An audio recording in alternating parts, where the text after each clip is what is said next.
Class 11 new syllabus semester system অনুযায়ী তোমাদের প্রথম ইউনিটের প্রথম অধ্যায় রয়েছে ইতিহাস চেতনা।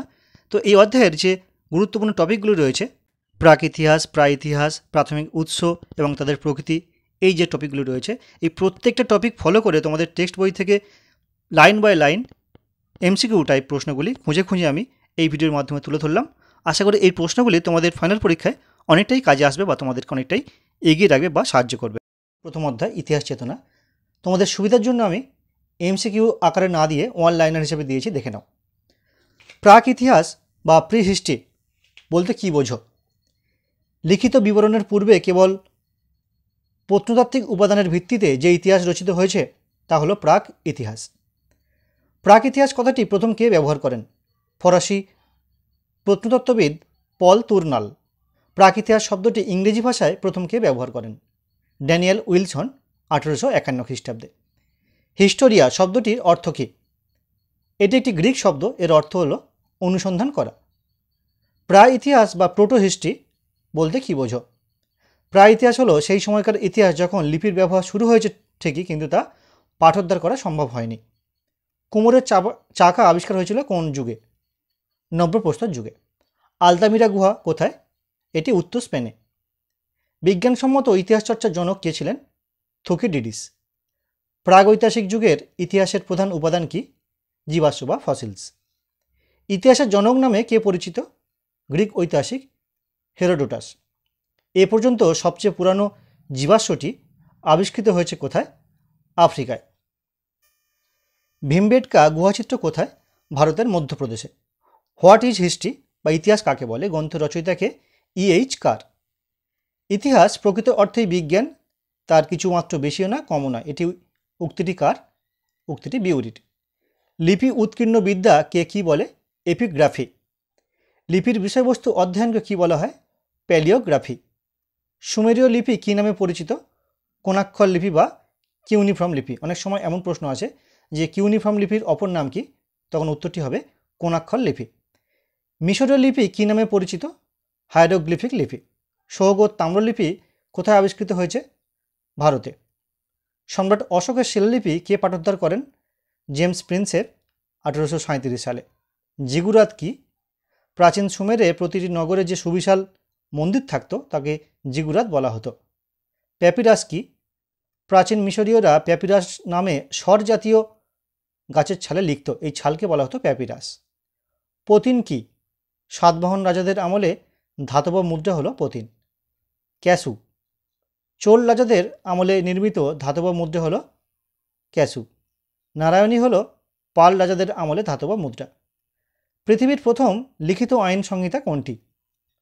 হামুরাবির আইন সংহিতা হলো পৃথিবীর প্রথম লিখিত আইন সংহিতা। মুদ্রার পঠন পাঠন বিদ্যাকে কি বলা হয়?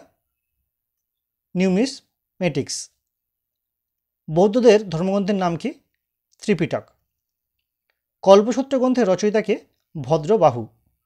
রাজতরঙ্গিনী গ্রন্থের রচয়িতাকে? কলহন। রাজতরঙ্গিনী গ্রন্থে কোন অঞ্চলের ইতিহাস বর্ণিত হয়েছে? সঠিক উত্তর হবে কাশ্মীরের ইতিহাস বর্ণিত হয়েছে। ইন্ডিকা গ্রন্থের রচয়িতাকে? গ্রিক দূত মেগাস্থিনিস। ফোকুও কি গ্রন্থটি রচনা করেন কে? চীনা পর্যটক ফাহিয়েন। সি ইউকি গ্রন্থটি রচয়িতাকে? চীনা পর্যটক হিউয়েন সাং। মিশরের রাজাদের কি বলা হতো? বলা হতো ফেরাও। প্রাচীন মেসোপটেমিয়ার একটি মহাকাব্যের নাম লেখো। সঠিক উত্তর হবে গিলগামেশ। প্রাচীন গ্রিসের দুটি মহাকাব্যের নাম ইলিয়াড ও ওডিসি। কোন সময়কালকে আদি মধ্যযুগ হিসাবে চিহ্নিত করা হয়? 600 থেকে 1206 খ্রিস্টাব্দ পর্যন্ত সময়কালকে আদি মধ্যযুগ হিসাবে চিহ্নিত করা হয়। জেন তাবিস্তা কাদের ধর্মগ্রন্থ?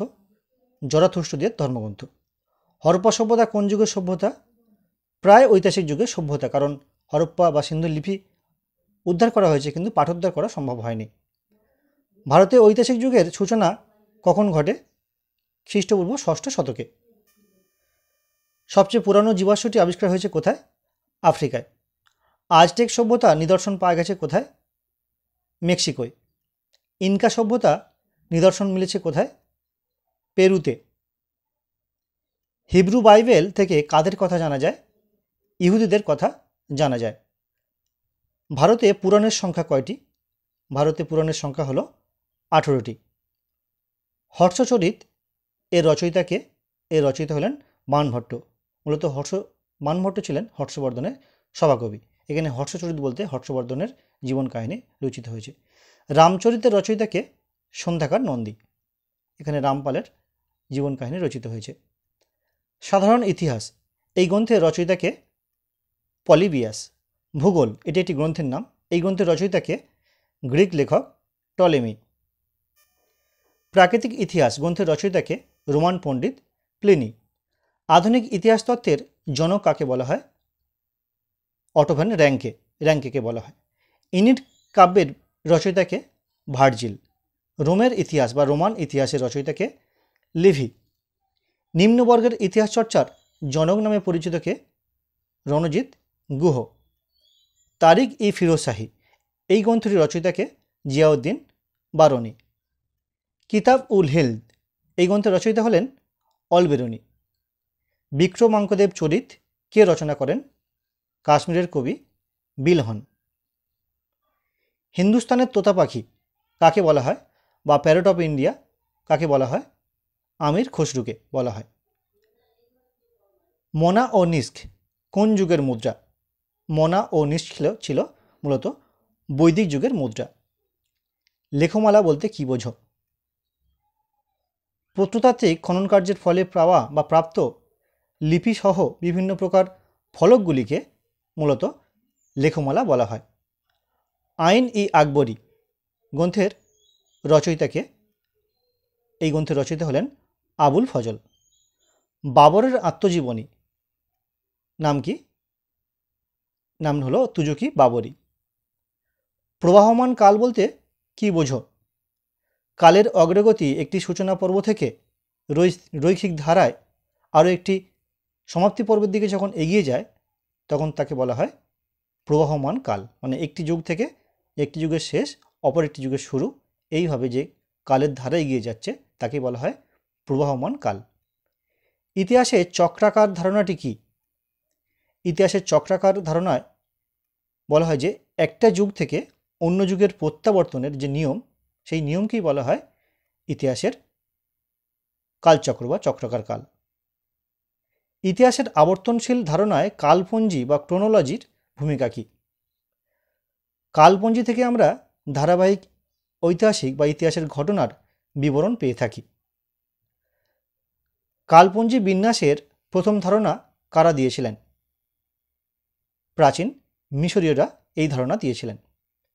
ইতিহাস হলো অতীত এবং বর্তমানের মধ্যে অন্তহীন কথোপকথন।